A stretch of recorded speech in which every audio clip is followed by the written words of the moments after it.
तृष्णा की प्रतिक्रिया का जब शांत होगा मन, तभी जगेगा बोध और सुख पावे तन। स्पष्ट सारे बंधन झलकें, गलित भी हो जाएं, ज्ञान व विमुक्ति के झरनों में जो नहाएं। जब कोई साधक मनुष्य काम के सुखों को क्रम से विचार द्वारा कम करते करते छोड़ना चाहेगा, तो तृष्णा की प्रतिक्रिया अवश्य होगी। काम के सुखों को सबको एक साथ छोड़ना उचित नहीं है। पहले शरीर की आवश्यकता को देखते हुए मनुष्य को अपने काम या इच्छा के सुखों को एक सीमा में बांधना चाहिए। जितनी देह की आवश्यकता है उतनी ही सीमा तक बाहर की वस्तुओं का सेवन करना, और शेष जो केवल मन की तृप्ति या समय ही व्यतीत करने के लिए काम सुख चिपका रखे हैं, उनको एक एक करके समाप्त करके उनके दुख को हजम करने के लिए थोड़ा दुख में या दुख के साथ भी श्वास चलाना सीखना चाहिए। इस सीखने का अर्थ यही है कि त्याग के दुख को एकांत में आसन पर बैठकर विचार द्वारा सहन करने का अभ्यास बढ़ाए। इन काम के सुखों के भविष्य में होने वाले महान दुख को ध्यान में रखते हुए त्याग के अल्प दुख को रोगी मनुष्य के समान सहन करने का अभ्यास करना चाहिए। रोगी मनुष्य भी तो परहेज करता हुआ थोड़ा दुखी होता है, क्योंकि वो अपनी रुचि का नहीं है। रोग को दूर करके स्वास्थ्य लाने के लिए जैसा जैसा खाना, बर्तनना या करना उचित है, वो सब परहेज के अंतर्गत है। इस परहेज को आदतों वाला मन अपनी रुचि से तो नहीं करना चाहिए। थोड़ा दुख पाकर ही परहेज रखा जा सकेगा। इसी दुख के समान ही अंदर या आत्मा की स्वस्थता पाने का भी परहेज है। थोड़ा विषयों के सुख को त्यागने का कष्ट रूप तप हर्षपूर्वक स्वीकार करना ठीक है। ऐसी अवस्था में तृष्णा की प्रतिक्रिया होगी। इन काम के सुखों का राग बार बार विषयों को सुख रूप से सामने लाएगा। पुनः उनकी इच्छा आवश्यक रूप से मन को लुभाएगी। तब उनके लिए मन यत्न करने पर उतारू होना चाहेगा। ऐसी अवस्था में अभी मन की स्थिरता न होने से बोध या सत्य का साक्षात ज्ञान नहीं हो सकता। मन खिन्न या दुखी भी रहता है। ऐसा होने पर मन को पुनः तृष्णा निद्रा की ओर भी ले जाती है। तब भी ज्ञान के मार्ग में विघ्न ही होता है।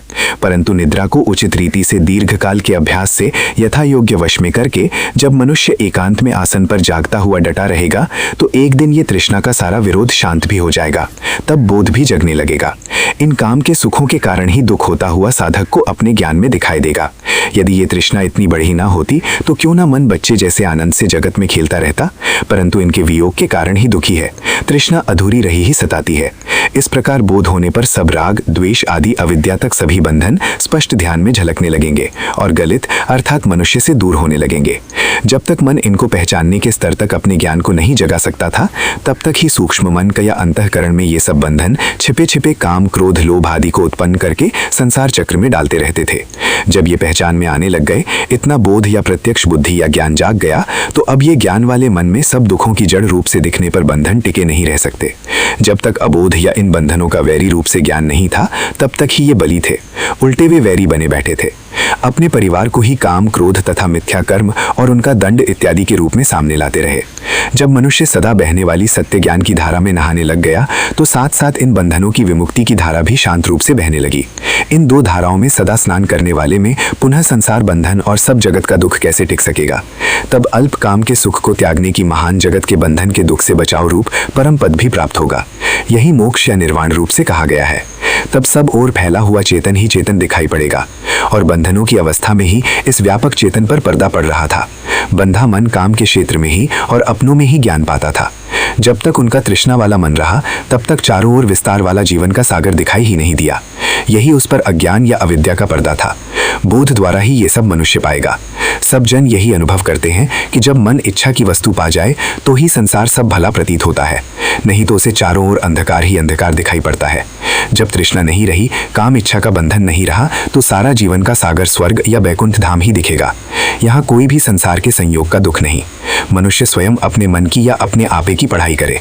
थोड़ा संसार के जाल से और अपने पराये से मन को हटाकर एकांत में बैठने का अभ्यास बढ़ाए। आलस्य के सुख में ही समय व्यतीत ना करे। ऐसे मनुष्य को अपने आप में सब सत्य प्रकट होने लगेंगे।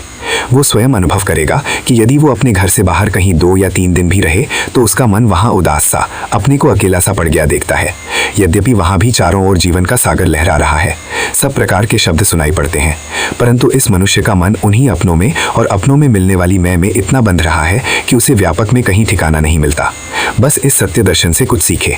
मरने पर जब ये सब अपने छूट जाएंगे तो क्या होगा, इसके बारे में विचार करें। तब आत्मा नाश रहित होने पर भी सुखी तो नहीं होगा, उन्हीं अपनों के लिए तड़पेगा और संसार में ही जन्मेगा।